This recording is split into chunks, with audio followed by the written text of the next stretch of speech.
just kind of go into what you saw from the team this weekend, pulling out 2 of the 3 wins. Yeah, I mean, our guys were ready to play all weekend. I think we had a chance to win even the Saturday game as well. Then obviously playing Lafayette at home on Wednesday. Didn't quite get out to the start we wanted, but I was proud of how the guys came back. And then we had the game on Monday. It was a since we last talked, there's been a lot. We played a lot of baseball. Mixed in one off day and one semi-practice day. It's been a lot of baseball and a lot of stuff going on. I've been proud of the guys. They showed up every day, still working through some stuff. But anytime you get a chance to win a series on the road against a Sun Belt opponent, and most of the games every game was tight. 2 wins were saves, and it was a crazy week, and it's been a crazy season so far as weather.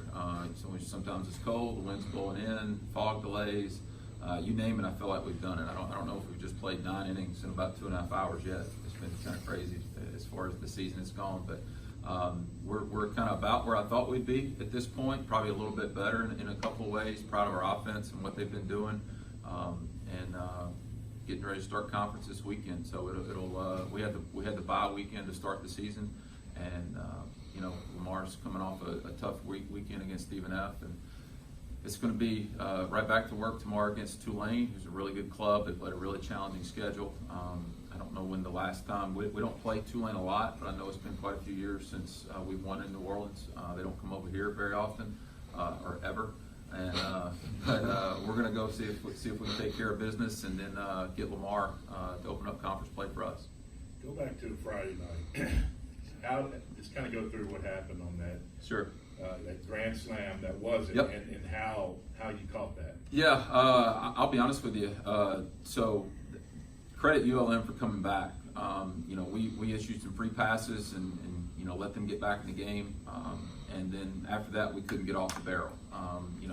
We brought in the right guys, McLemore and Aiden, and credit ULM, they were locked in. And then, we brought Dion to face in one of their best left-handed hitters, and he hung a breaking ball.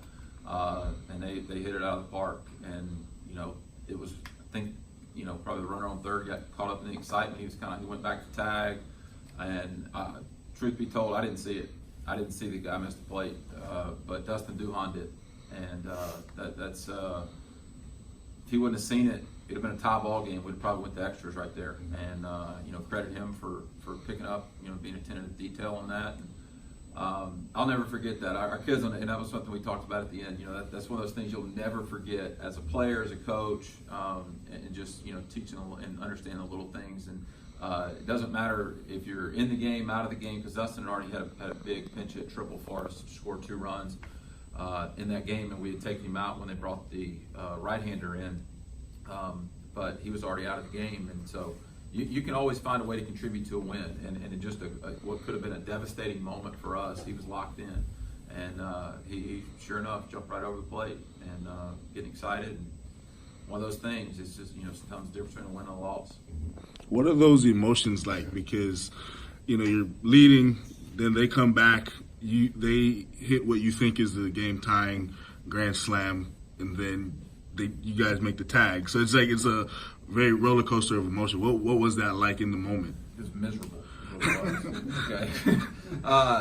Because the thing is, our guys had done such a good job to get out to a 12-2 lead.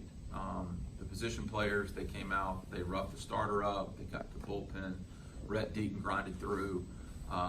Just going back and look at decisions that I made, I wanted to make sure that I'm doing better in those things. So to be honest with you, the emotion was, man, I can't screw this thing up. And I felt bad, to be honest with you, for the team, the position players, for Rhett, putting guys in that situation to do that. Something you live and learn. Glad I get a chance to learn with a win instead of a loss. And but it's part of it, But no, the emotions were miserable, to be honest with you. The thing I was most proud about, because you never know how it's going to affect the rest of the weekend. Something like that happens on Sunday. You get out of town. You got 2 more ball games to play, and you never know if that's going to lead to momentum for the other team. What's the psyche of your guys? But how our guys came out after that for the rest of the weekend, man, we're a play away from a road sweep, and I was proud of the guys, but they picked the old coach up there. Yeah. What have you learned from this team so far? You come back from 11-1 one night, get back in a game. You've had three comeback wins. What have you learned on this particular team so far? We're never out of it. We're never out of it. I think we're very dynamic on offense. We can run the ball out of the yard. We can run bases. I think we can get you from anywhere in the lineup. I think Reed Bork hit almost 400 this week. I think one night he was 4 for 5, 5 RBIs. He's been really good for us. He could probably hit toward the top, but I don't want to screw that up by moving him out of there. It's just kind of one of those things. I think we're just fine on the mound. I think we're just fine as far as what we can do. We've gotten the ball. We're out of the zone a little too much for my liking. But it's some of that. Some guys are some ball throwers a little bit. It's the ability to come back from those moments and not compound those situations. And we're working on it. It's one of those things. I think you can look at the stats and when you look at the number of walks and things that we've had, it's probably been frustrating. It's certainly been frustrating on my side of it, and I know they're frustrated too. So it's about getting back to work and doing some things. So it's something we're certainly capable of on the mound, and we'll get better as that goes because their work ethic has been really, really strong in that. And the other thing is we play good defense. I think we had one error on the weekend. It was a tough hop on Fizz, and we turned double plays. We throw it the right bag. It's a pretty tough group. Pretty tough group. I know that the walks are elevated in a couple of games. I think you're at 6.5 a game.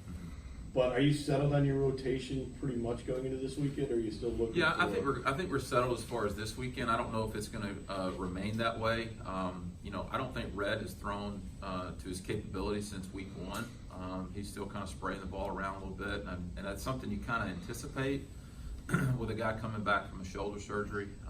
But he's got a veteran presence about himself, figuring out a way to wiggle around, which you don't see with a guy who hasn't been through the fire a little bit. And Brian King's done a good job. We've kind of gone with the tandem start, either with McLemore or Reeves. Reeves is just fine as far as what he can do, and I think he's starting to understand what you have a little bit more in Division I with the scouting reports and video and people able to see. So your room for error is a lot smaller, and I think he's starting to understand that. But the stuff is plenty good enough, and we just got to get him back out there and keep, for him to be able to make the adjustment, because his want to is great, his work ethic's great, the stuff is fine. The thing is, the stats start over when it comes to this weekend. Kane Eckert's been fantastic. Little side note with Kane Eckert, we were afraid last week that he had broken his foot on the line drive that went off on him in the Nichols game. Felt good when the x-ray came back. Huge sigh of relief for Kane. I mean, he's been through a lot. I was just glad for him that didn't happen, obviously for our team as well. But coming back with a limited preparation this week, I thought he was really, really good for us. And Jonathan Ellison was fantastic. Had a great game on Monday against Holy Cross, came in relief on Sunday against Eckert. I think he's fighting for more opportunities, more innings, and still got to figure out ways to get those arms in there, and help. Would like to be able to do it in better situations, because every time we bring in Aiden, every time we bring in Kincaid, Dion, feels like it's in just a critical moment, and whether that's getting a guy out of there in the right time, or because sometimes right now we've been kind of cruising a little bit, and then all of a sudden we hit a wall. So do I need to get him out? So some of that you start to figure out a little bit more in 4 weeks. So they're working through it. What about with Red? Is there any pitch limits or anything for him coming back? No, not right now. I mean, he's stayed pretty. He's actually got stronger as the game has gone, and I think he hasn't quite got to 100 yet, but that's kind of been him. He's pretty efficient with his pitch count. But if you had to ask me if we threw him 115 pitches this weekend, that'd be a good thing for us. That'd be a good thing. You talk about the pitching, but the offense has definitely supplemented the pitching. He had 6 guys hitting over 300, averaging well over 7 runs a ball game. It was kind of more than that. Just kind of talk about the offense a little bit. Yeah, they're dynamic. I think with what Fisbeck can do at the top of the order, you've seen Peyton Harden, have his. You can see what he's really capable of. He's starting to learn how to manage the at-bats a little bit better, which is something you see from a freshman. It's one of those. You got to kind of learn as you go. And then obviously Selman, coming back and having one of his best at-bats this weekend was with 2-strike at-bat. I think it was in the 7th inning when we scored 5 runs. He had 2 strikes and shot the ball the other way for a base hit. He could easily have 4 or 5 homers right now. Just the wind's kind of been against him right now. But watch it once he gets his, and he's done a great job for us this year, and so far. And then Raspberry, he's a good hitter, but that's just big and strong as well. And then Carson Maxwell, for whatever reason, whether he's going well or not, he finds a way to get the run in. And then you kind of go down the lineup. Dickerson's been solid throughout the whole time. We've kind of had a rotating DH a little bit with some guys banged up. Jake Cochran's done a good job. Julian Gonzalez had a big hit yesterday, 2-run single.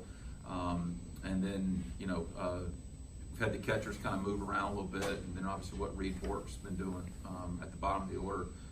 We can kind of get you either way. And it kind of showed a little bit on this past Monday when we played Holy Cross. The wind was howling in about 15, 20. I think we ended up getting 3 bunt singles because we can run, we can execute, can do some things. So I think the offense travels. It's not just one that's going to hit it out of the ballpark, but we do have the ability to score some runs in bunches when we do that. What do you know about Tulane? What do you know about Lamar? As far as Tulane goes, they played an incredibly challenging schedule. I know they had Ole Miss in for a weekend series. I think they went on the road, played in a really good tournament this past weekend. They're strong offensive numbers, and then obviously their pitching is pretty good. We got a chance to see them on TV when they played Nichols last Tuesday night. They're real. They got big time arms. I think they got a left-hander and right-hander out of the bullpen. 8th and 9th inning guys that are mid-90s, and so they're going to be a challenge. They're good. Coach Jewett's got them going really well over there. And we're going to obviously going into conference play a little bit now. It's going to be one of those deals where we're not going to spend anybody for the weekend. I think the max you'll see anybody is going to be probably 2, at most 3 innings out of maybe 1 pitcher, but certain guys you won't see more than 2 innings out of. As far as Lamar, I know they can really pitch, which that'll really play in their favor this weekend with the winds going to be blowing in, so it'll be a little bit colder temperatures, but the weather does look good for the weekend. They can really pitch. Haven't really seen a whole lot of other stuff. We'll kind of get in, start looking at some video and kind of dive into their stats. But I think this was the first weekend where we really kind of started looking and see, how things went. I think there were 2 sweeps, and everybody else, had took 2 out of 3 or lost 2 out of 3. Just like the conference always does. It's always a battle every weekend.